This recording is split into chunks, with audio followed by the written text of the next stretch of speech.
சென்னை கோயம்பேட்டில் கார் ஏற்றி கொலை செய்யப்பட்ட பெண் 18 வயது நிரம்பாத சிறுமி என கூறப்படுகிறது. இந்நிலையில் சிறுமியை பாருக்குள் அனுமதித்த மேலாளர் மற்றும் உரிமையாளர் மீது கடும் நடவடிக்கை எடுக்க பல்வேறு தரப்பினரும் வலியுறுத்தி வருகின்றனர். இது தொடர்பான கூடுதல் தகவல்களை செய்தியாளர் சம்பத்குமார் வழங்க கேட்கலாம். சம்பத்குமார், சிறுமியை கொன்ற நபர்கள் யார்? அவர்கள் மீது என்ன நடவடிக்கை எடுக்கப்பட உள்ளது? முழு விவரங்களையும் பதிவு பண்ணுங்க. வணக்கம்.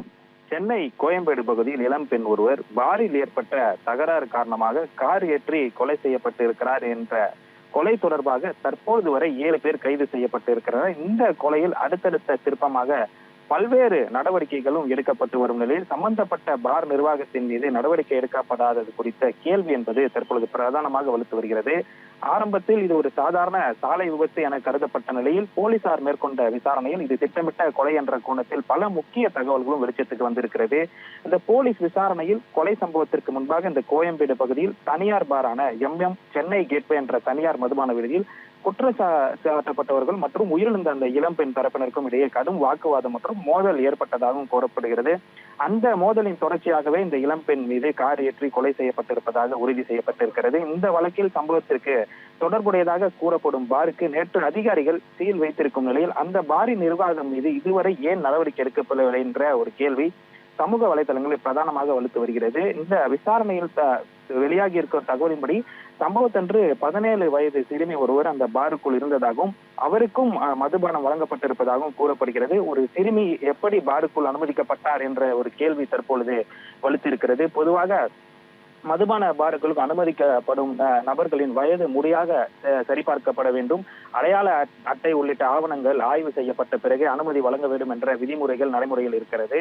அப்படி இருக்க இந்த 17 வயது சிறுமி ஒருவர் பாருக்குள் சென்றது எப்படி? வயது சரிபார்ப்பு நடைமுறைகள் பின்பற்றப்பட்டதா அல்லது விதிமுறை திட்டமிட்ட மீறப்படுகிறதா என்ற கேள்வியும் தற்பொழுது எழுந்திருக்கிறது. அது மட்டுமல்லாமல் அந்த சிறுமிக்கு மதுபானம் வழங்கப்பட்டதாகவும் வெளியாகி இருக்கிற தகவலும் அதிர்ச்சியை ஏற்படுத்தி இருக்கிறது. சிறார்களுக்கு மதுபானம் வழங்குவது சட்டப்படி கடுமையான ஒரு குற்றமாக கருதப்படும் நிலையில் மதுவை வழங்கியது யார், அதற்கு பொறுப்பேற்க வேண்டியது யார் என்ற கேள்வி முன்வைக்கப்படுகிறது. மேலும் இந்த நிர்ணயிக்கப்பட்ட நேரத்தை தாண்டியும் அந்த பார் செயல்பட்டதாகவும் குற்றச்சாட்டு எழுந்திருக்கிறது. இந்த குற்றச்சாட்டுகள் அனைத்தும் உண்மையாக இருந்தால் அது சாதாரண ஒரு விதிமீறல் அல்ல என்றும் பல்வேறு சட்ட விதிமீறல்களுக்கு என்ற சட்ட நிபுணர்கள் சுட்டிக்காட்டுகிறார்கள்.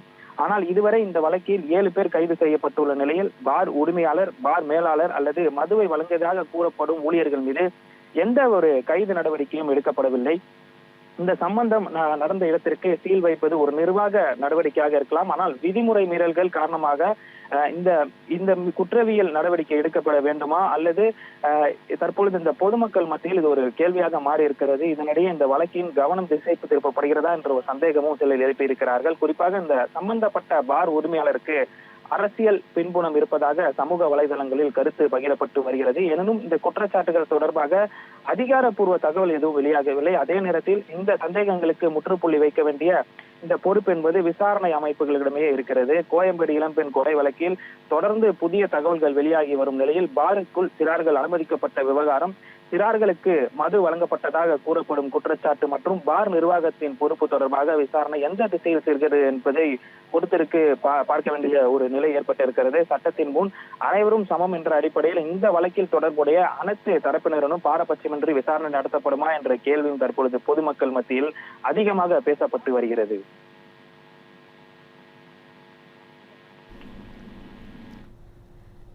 உங்கள் விரிவான தகவல்களுக்கு நன்றி சம்பத்குமார்.